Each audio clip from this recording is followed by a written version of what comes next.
Hi guys, it is Mr. Fed. Welcome back to the channel. Let's talk wrestling. I am an annual subscriber of a magazine called Inside the Ropes. I have been a professional wrestling fan for as long as I can remember. Before Inside the Ropes, I was an avid reader of Power Slam. All my Power Slams are subsequently in the loft. And over the years, I've had a few bits and pieces published in Power Slam and Inside the Ropes. I've written a couple of questions and I've written a few letters. I wrote a letter last month and it was published in this month's edition of Inside the Ropes, and it was actually a response to a question that was published in the issue before. So I thought that we would have a look at the question and then we'd have a look at my response to it. And I'm interested in sort of professional wrestling fans' thoughts into clearing up a certain issue. And the issue pertains to Yokozuna's fall in the main event of WrestleMania 10 against Bret the Hitman Hart. So without further ado, let's have a look at the question and then let's show you my response to it, and then I'll be interested to know your thoughts. Hi guys, so this is the question. Apologies for my shaky hand. I have absolutely no idea a better way to do this. But anyway, the question is: you recently stated that Bret Hart was viewed by the WWF as the guy after WrestleMania 10. Why, oh why then, did they have Hart beat Yokozuna for the WWF title in such a lame fashion at WrestleMania 10?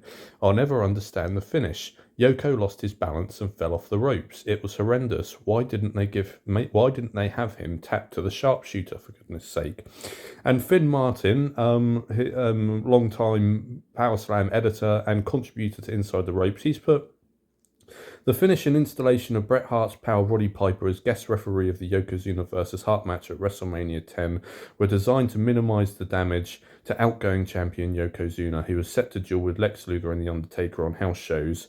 After he had dropped the championship to the Hitman at WrestleMania 10, this was the way things were done in the 1990s.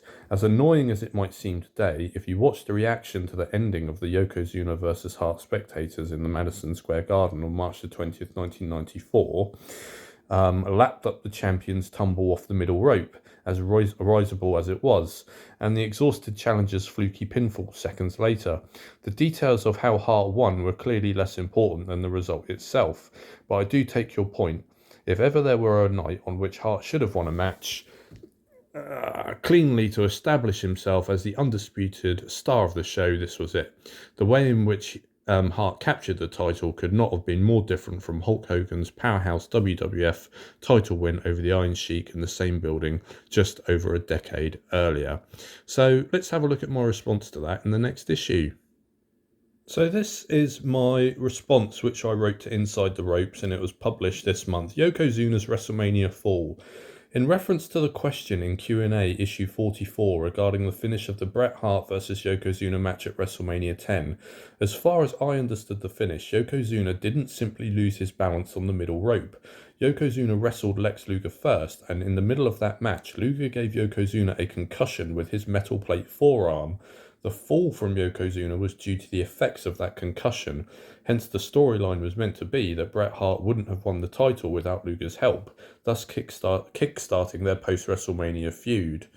However, due to the Bret Hart-Owen Hart match stealing the show, WWE decided to go with a Bret vs. Owen program instead and scrap the feud with Luger. Thus, the concussion Luger gave Yokozuna was never mentioned, leaving Yokozuna looking like a bit of a clown without that vital piece of storytelling.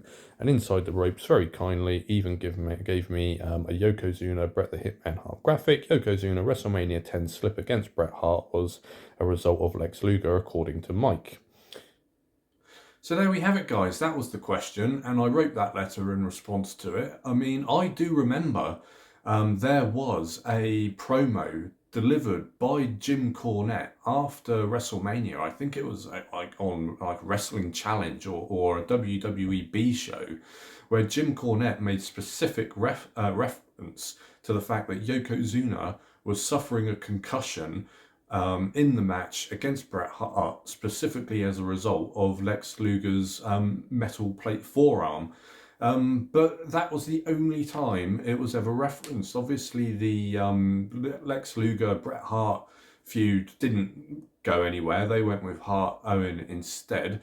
Lex Luger and Yokozuna didn't continue their feud. You know, I can't actually remember where they even went after WrestleMania 10, but I know that the whole concussion issue and the reason why Yokozuna fell off the middle rope was just quietly sort of pushed to one side. So if you weren't born in that era of wrestling and you watched WrestleMania 10 as a standalone pay-per-view and you saw Yokozuna fall off the middle rope, I mean, you could be completely forgiven missing that element of the storyline, that it was actually Lex Luger that gave Yokozuna a concussion which caused the fall.